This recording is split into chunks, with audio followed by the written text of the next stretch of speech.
Wilson Morales, Black Film and TV. Well, for a film like this, only a certain amount of actors can play this role where the audience can really believe it. You're saying that I'm old, is what No, you're saying. I'm just you have saying to be a certain age to play certain this. actors with a certain stature, you know? Okay, stature, that's the word we're gonna use now. When you think back, there's a lot of scenes that everybody can relate to, and that doesn't have to be in a film world. Is there any scene here that made you think about, you know, the past or the present? Well, yeah, there's a lot of scenes because he talks about wanting to go again. I feel like many of my friends who aren't actors, you know, there's a lot of moments in life where you go, I'd like another crack at that. Maybe you made the wrong choice. And so I feel like this is, when we were doing the film, I never felt like this was a story about actors or people in films. I always felt like it was a story about us trying to balance the idea of work and family. And, you know, and you probably have the same instincts, which is that there's times where you feel like you're not getting it right, and you do the best you can, and then if you look back and you remember that you were really doing the best you could, you know. And then you think back about time, you know, in terms of, we love this business no matter what you do, but then there's a sacrifice to being in this business. Sure, but but don't you think that's every business, really? Yeah. I mean, I really do think that. The only difference is that you're constantly, like, you know, I've been doing this for 40 years, so you've been able to watch me get old on camera, and you have to kind of, you have to steel yourself for that, you know.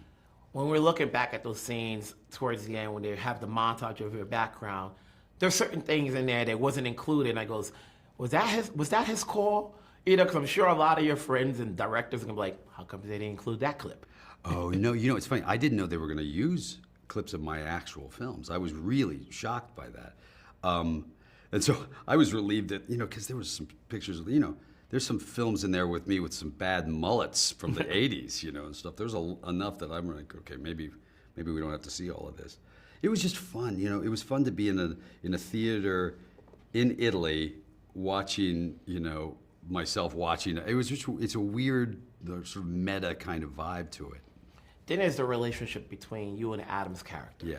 And then you have to say to yourself, you know, how do you treat the people around you? Sure. You know, like, do they talk about it, you know, do you walk with, like, a certain aura that everybody has to either be with or like, he needs his space? Yeah, I think there are some people, probably people who found fame young, who've surrounded themselves with a lot of trappings that are very hard to, you know, they're hard to get away from, and suddenly you're distanced from other people.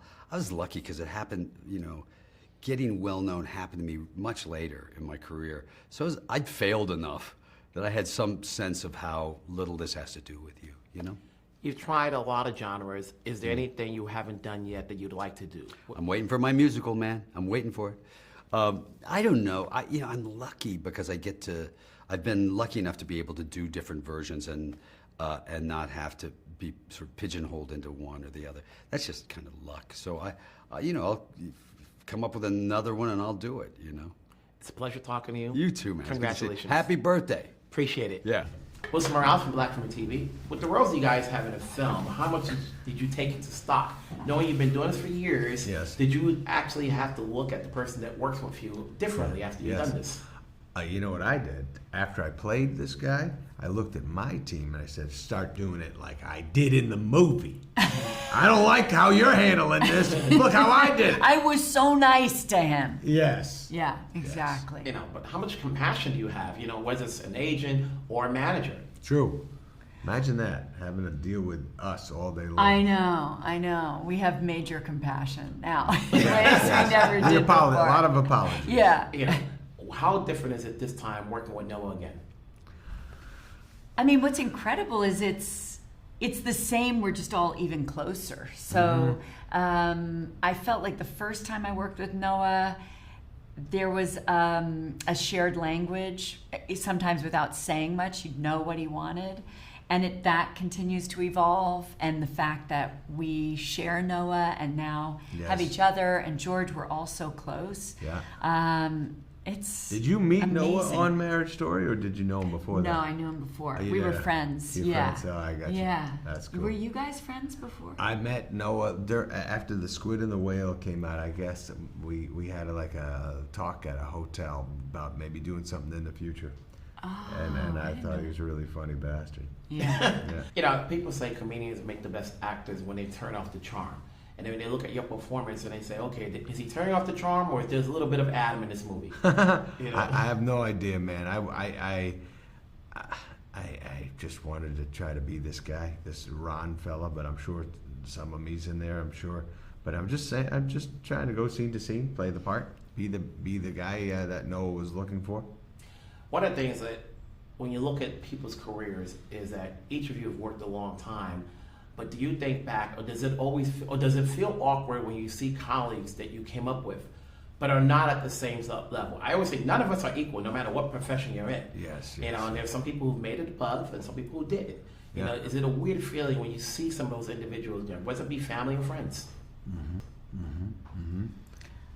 I think anybody who's blessed enough to do what they love, it's just the greatest gift we could ever ask for, you know? I mean, and so I've run into people who are like, you're still doing that job? I became and they are having some extraordinary life because they didn't love it. It felt competitive, Right, tricky, sure. and they It found is. this an amazing chef who now has his own restaurant. And he was like, remember we did that movie in 1980? Wow. He's like, I left that stuff.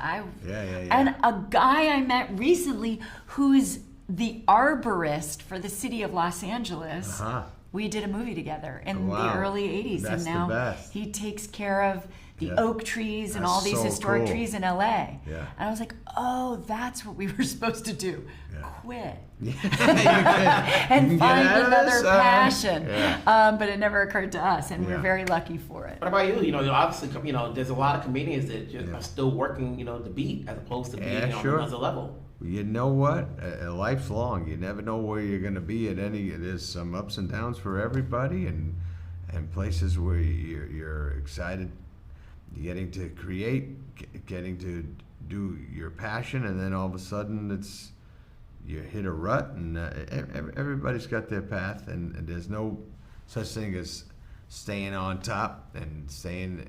Everybody's going to have their moments. You guys always have different projects. What tickles your fancy in terms of saying yes to what you want to do next? Wow. Adam Sandler's in it. Dern, we could have fun together making a movie, man. Another movie. Hopefully that happens. Yeah. Good answer. Congratulations on the movie. We'll talk to you later. Yeah, nice to see you, Thank man.